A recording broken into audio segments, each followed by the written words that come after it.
durant le début du chassidisme, le Baal HaTanya, le fondateur du mouvement, la philosophie Chabad Lubavitch, se fut posé une question. Quelle mitzvah est plus importante? La mitzvah d'Avat Hashem, l'amour envers Dieu, ou la mitzvah d'Avat Israël? Aujourd'hui, le jour de Tou B'Av, qu'on a mentionné hier, qui est la plus grande fête, le jour le plus joyeux sur le calendrier juif, on peut trouver la réponse et comprendre ce que l'Alter Rebbe a dit.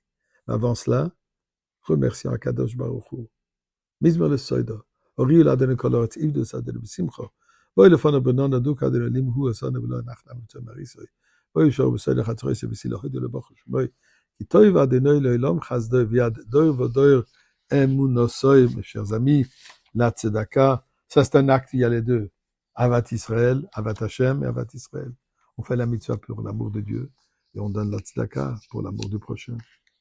Alors, joignez-vous à moi et faisons-la ensemble.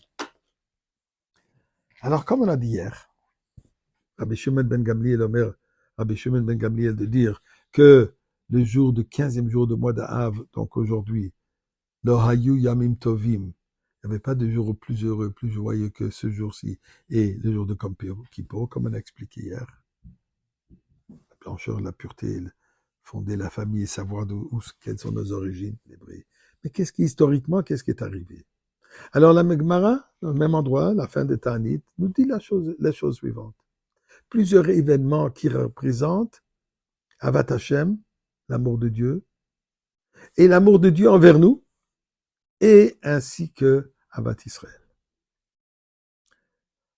À Tisha B'Av, qu'on vient de jeûner la semaine dernière, et on espère bien sûr que c'était la dernière fois qu'on devait jeûner Tisha B'Av puisque Mashiach arrive, et Tisha B'Av sera transformé en grande fête, où nous commémorons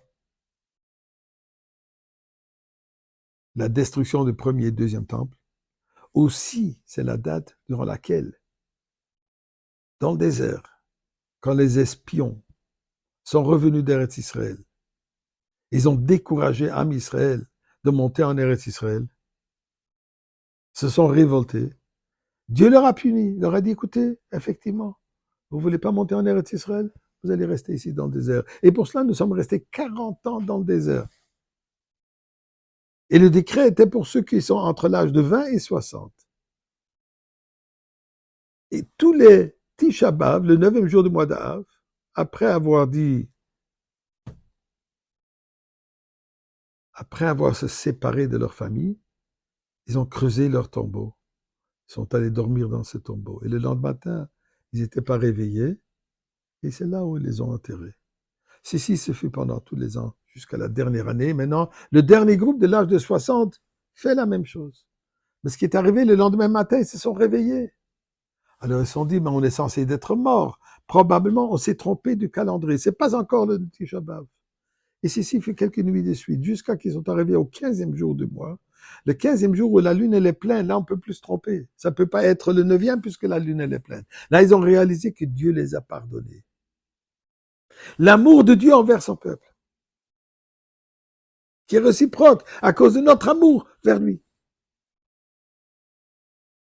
Une autre chose qui est arrivée plus tard dans l'histoire, à un certain moment, l'histoire de la concubine de Giva, la tribu de Binyamin s'est comportée d'une manière extrêmement inacceptable.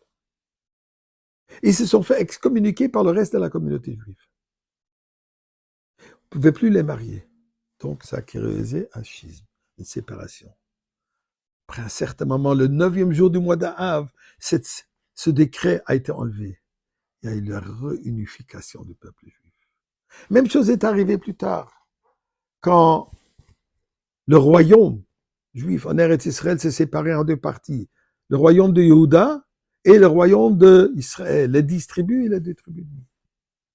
Yeravam, il a défendu que les membres de son royaume, qui ne peuvent pas aller au Beth Amikdash pèleriner, ce qui a créé une séparation. Plus tard, le dernier roi d'Israël, Hoshea ben Ela, il a enlevé cette séparation, la réunification. Donc, et d'autres événements qui sont arrivés à ce moment. Tout ce qui représente l'amour de Dieu, l'amour pour Dieu et l'amour d'Am Israël, Avat Israël. Dit l'Alter Rebbe, en réalité, la mitzvah d'Avat Israël, elle est une explication sur la mitzvah de Avat Hashem. Puisque pour aimer le Père, il faut aimer le Fils. On ne peut pas aimer le Père et ne pas aimer le Fils. Donc ça, c'est la journée de cet amour absolu. Grâce à cet amour de Dieu envers nous, nous envers Dieu, un envers l'autre, nous allons mériter aujourd'hui, Bezrat Hashem, la plus grande joie, la Goula avec Mashiach.